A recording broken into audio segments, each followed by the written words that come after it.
আসসালামু আলাইকুম রহমতুল্লাহ। সুপ্রিয় শিক্ষার্থী বন্ধুরা, আলফা এডু পয়েন্ট চ্যানেলে তোমাদের স্বাগত জানাচ্ছি। কেমন আছো তোমরা? ভালো নিশ্চয়ই। আলহামদুলিল্লাহ, আমিও ভালো আছি। আজ আমি তোমাদের সপ্তম শ্রেণীর গণিত বিষয়ের তোমাদের মূল বইয়ের 15 পৃষ্ঠা অনুশীলনী 1.2 অঙ্কগুলো সমাধান করে দেখানোর চেষ্টা করব ইনশাআল্লাহ। এর পূর্বে ভিডিওতে আমি 1.2 5 পর্যন্ত অঙ্কগুলো সমাধান করে দেখিয়েছিলাম। আশা করি তোমরা সেই ভিডিওগুলো দেখেছো এবং অঙ্কগুলো বুঝতে পেরেছো। আর যারা নতুন তারা আমার চ্যানেল থেকে পূর্বের ভিডিওগুলো দেখে আসতে পারো, তাহলে তোমাদের জন্য বুঝতে সুবিধা হবে। আর নিয়মিত ভিডিও পেতে আমার চ্যানেলটি সাবস্ক্রাইব করে বেল আইকনটি অন রাখতে পারো, তাহলে যখনই আমি নতুন কোনো ভিডিও আপলোড দিব তখন তুমি নোটিফিকেশান পেয়ে যাবে। আর যারা অলরেডি সাবস্ক্রাইব করেছো তাদেরকে অসংখ্য ধন্যবাদ। প্রিয় শিক্ষার্থী বন্ধুরা, আজকে আমরা 15 পৃষ্ঠার অনুশীলনী 1.2 যে 6 নাম্বার দেখব। 6 নম্বরে দেখো, এখানে লেখা আছে, একজন কৃষক বাগান করার জন্য 595টি চারা গাছ কিনে আনেন। প্রত্যেকটি চারা গাছের মূল্য 12 টাকা। তাহলে এটা একটা সৃজনশীল প্রশ্ন। ক নম্বরে আছে 1.2 সংখ্যাটি মূলদ সংখ্যা কি না যাচাই করো। বাগানে প্রত্যেক সারিতে সমান সংখ্যক গাছ লাগানোর পর কয়টি চারা অবশিষ্ট থাকবে তা নির্ণয় করো। এরপরে বলছে, খরচের টাকার সংখ্যা ও চারা গাছের সংখ্যার বিয়োগফলের সাথে কোন ক্ষুদ্রতম সংখ্যা যোগ করলে যোগফল একটি পূর্ণবর্গ সংখ্যা হবে তা নির্ণয় করো। আচ্ছা, তাহলে 6-এর ক নাম্বারটা আমরা দেখি। 6-এর ক। 6-এর ক বলছে কি যে 1.2 সংখ্যাটি মূলদ সংখ্যা কি না যাচাই করো। তো 1.2 এই সংখ্যাটাকে যদি আমরা দশমিক আছে, এটাকে যদি আমরা সাধারণ ভগ্নাংশে নিয়ে যাই, তাহলে উপরে 12, নিচে 1, দশমিকের জন্য একটা 1, আর দশমিকের পরে যতগুলো সংখ্যা ততগুলো 0, এই সংখ্যাটা পাওয়া যায়। এটাকে যদি আমরা লঘিষ্ঠ আকারে প্রকাশ করি, অর্থাৎ এটাকে যদি 2 দিয়ে কাটাকাটি করি, তাহলে 2 দিয়ে কাটাকাটি করলে এখানে 6 দুগুণে 12, আর এখানে 5 দুগুণে 10, তাহলে উপরে 6, নিচে 5।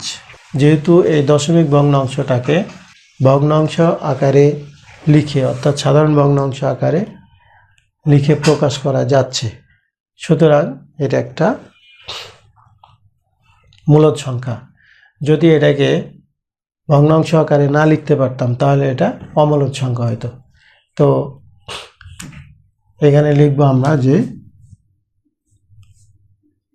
অতএব 1.2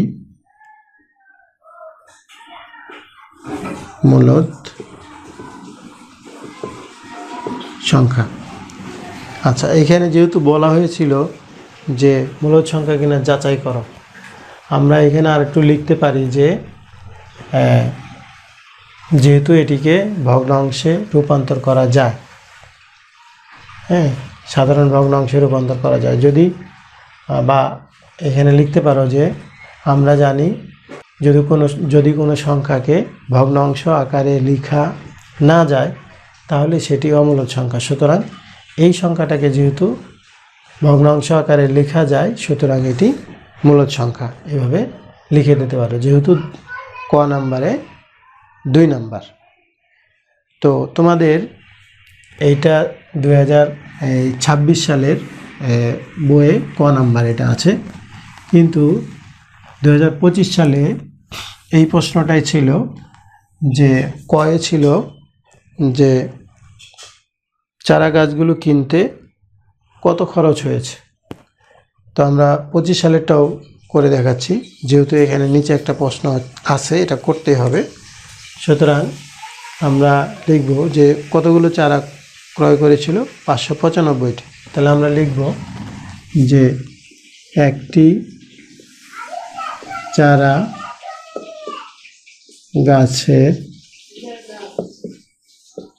মূল্য 12 টাকা,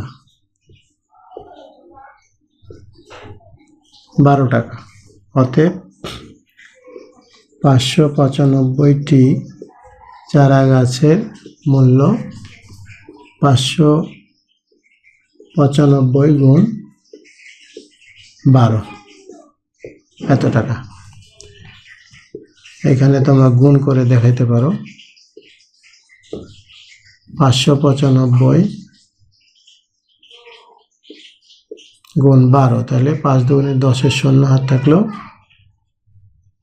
1, 9 দুগুণে 18, 19-এর 9 হাত থাকলো 1, 5 দুগুণে 10, 11, তা 0, 5 একে 5, 9 একে 9, 5 একে 5, 0, 9 আর 5 14, 4 হাত থাকলো 1, 9 একে 10, 11, 1 হাত থাকলো 1, 5 একে 6 একে 7, তাহলে 7140 টাকা, 7140 টাকা খরচ হয়েছিল। অর্থাৎ মোট খরচ হলো 7140 টাকা।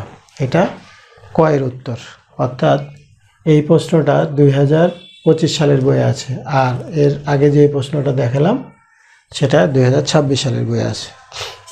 আচ্ছা, এরপরে বলছে যে বাগানে প্রত্যেক সারিতে সমান সংখ্যক গাছ লাগানো পর কয়টি চারা গাছ অবশিষ্ট থাকবে তা নির্ণয় করো। তো এটা নির্ণয় করার জন্য আমাদের এই যে চারা গাছের যে সংখ্যাটা আছে, এই চারা গাছের সংখ্যাটাকে বর্গমূল করতে হবে। বর্গমূল করলে আমরা এর সঠিক উত্তরটা পাবো। তো তোমরা সরাসরি এখানে খ নম্বর দিবে, খ নম্বর দিয়ে লিখবা যে এখানে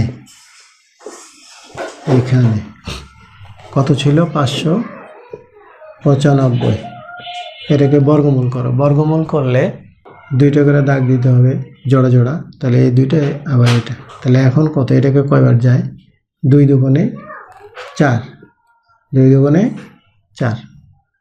আচ্ছা, নামলো 1, উপর থেকে নামলো 9, 5। এখন এটা ডবল কত, 4। এখানে কত নিলে এখানে 195 কম হবে, বেশি যেন না হয়। তো যদি 4 নেই তাহলে দেখো কত হয়। 4 নিলে এখানে নিলাম 4, তাহলে এখানে 4, তাহলে 4 দিয়ে আবার এটাকে গুণ করতে হবে, তাই না। 4 4 16, 6 হাত থাকলো 1, 4 4 16 আর 1 17, বিয়োগ করলে 6 আছে কত হলে 15 হবে, 9 6 15, এখানে এসে হলো 8, 8 আছে কত হলে 1 হবে, 8 আছে কত হলে 9 হবে 1, তাহলে আমরা শেষে পেলাম 19। যেহেতু আমরা 19 পেলাম, বলা হয়েছিল যে কতটি গাছ সরিয়ে রাখলে গাছগুলোকে সমান সংখ্যক গাছ লাগানোর পর প্রত্যেক সারিতে, অর্থাৎ আমরা গাছগুলোকে এরকম বর্গ আকারে আমরা লাগালে এই 19টা গাছ যদি সরিয়ে রাখি তাহলে এই গাছগুলোকে বর্গ আকারে সাজানো যাবে। তাহলে আমরা এখন লিখব যে অতএব সরিয়ে রাখতে হবে 19টি। এটা হলো ক্ষয়ের উত্তর। আচ্ছা, এরপরে দেখো গ নাম্বারে কি বলছে।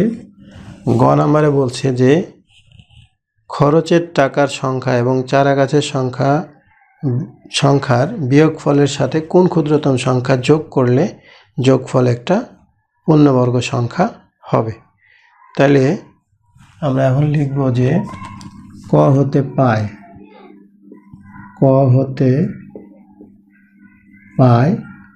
চারা গাছের ক্রয় মূল্য কত পেয়েছিলাম, ক্রয় মূল্য পেয়েছিলাম 7,140 টাকা,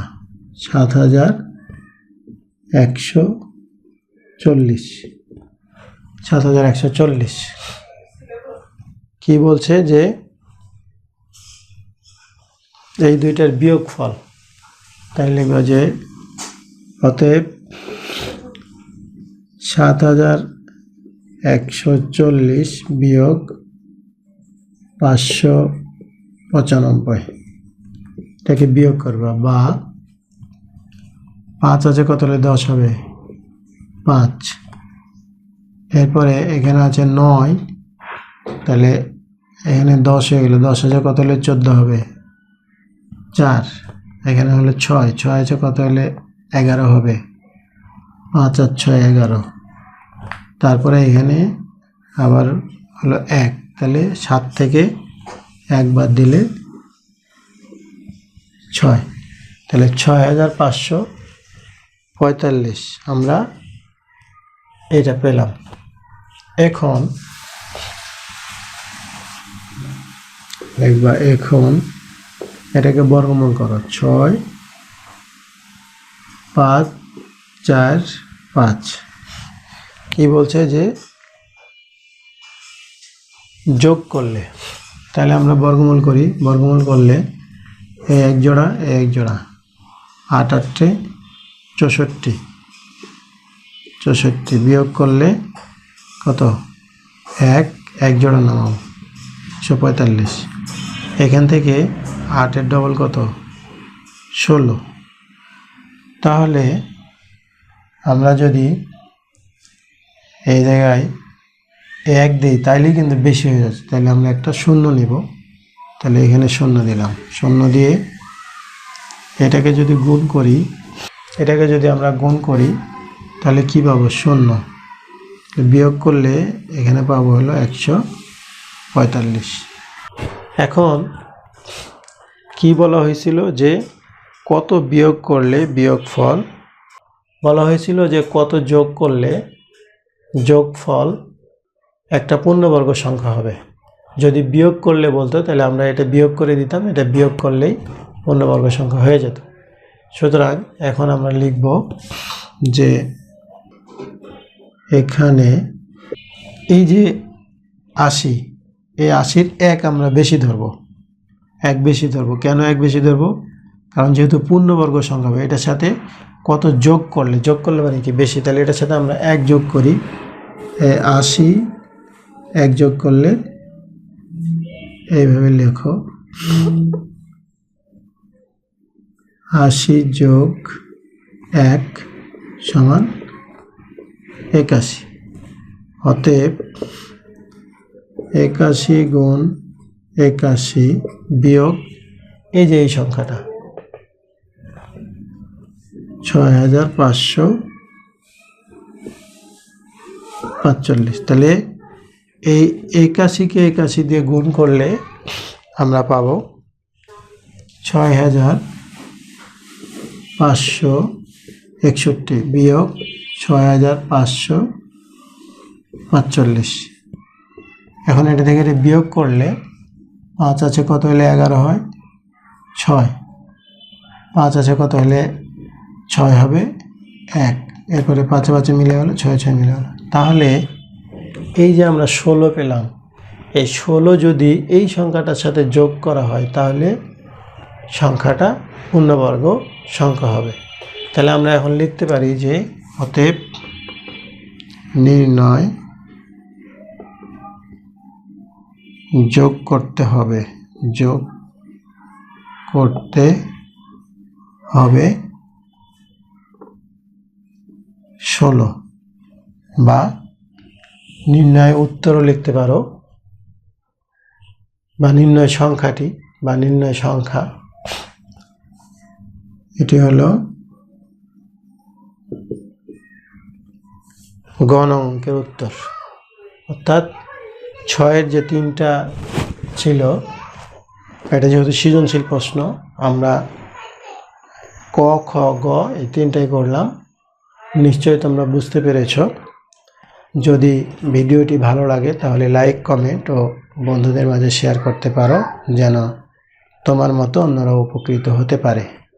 আজ এই পর্যন্তই, কথা হবে পরবর্তী ভিডিওতে। সেই পর্যন্ত মহান আল্লাহ তাআলা আমাদের সকলকে ভালো রাখুন।